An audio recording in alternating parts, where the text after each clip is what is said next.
因为疫情，伫去年9月底停开的邮轮，伫众人的期待终于恢复航行。未来每礼拜有3天对岸边到澎湖，伫复航第1天有回乡的民众，嘛有游客初体验相当期待，而且会当对台南出发，认为相当方便。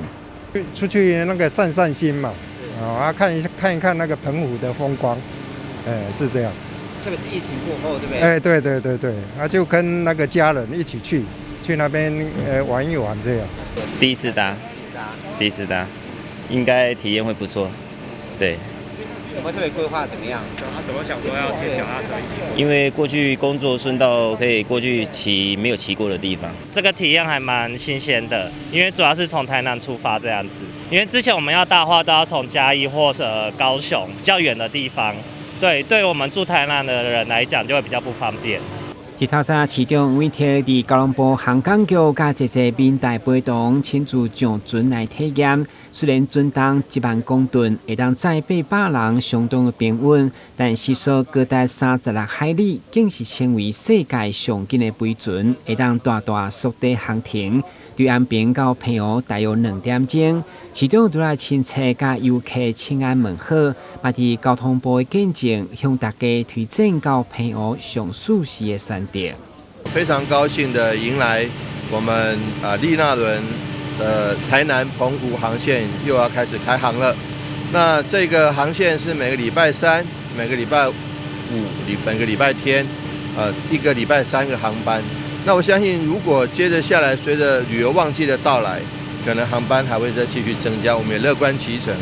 基本上，台南跟澎湖的航线，第一个航程短，第二个这个安平港也可以让丽娜轮这么大的这个货轮能够靠港。第三个，事实上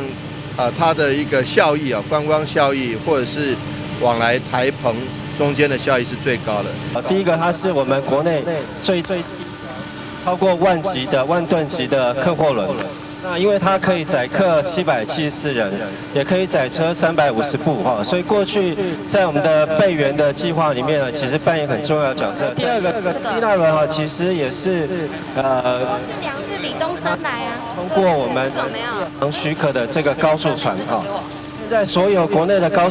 都还没有办法通过夜航许可，可是唯一一条就是丽娜轮，它可以夜航许可。那换句话说，这条丽娜轮是可以在晚上来开航。那尤其是这条船，我刚刚也跟我们洪总也稍微聊到，我们既然是到澎湖去看花火，如果未来可以规划在船上来看花火来夜航，也许是一个不错的安排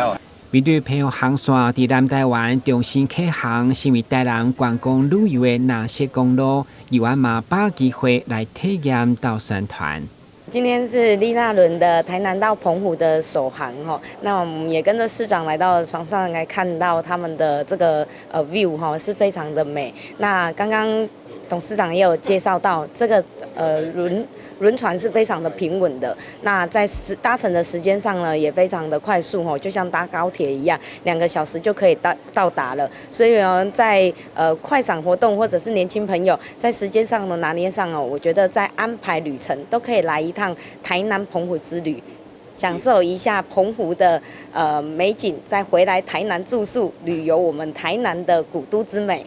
为了庆祝邮轮复航，市府嘛特别精选15项台南农特产甲伴手礼来展售，方便游客伫船顶地当选买，早登去甲朋友分享，把任何会当行销台南的机会。台南新闻管制林银光采访报道。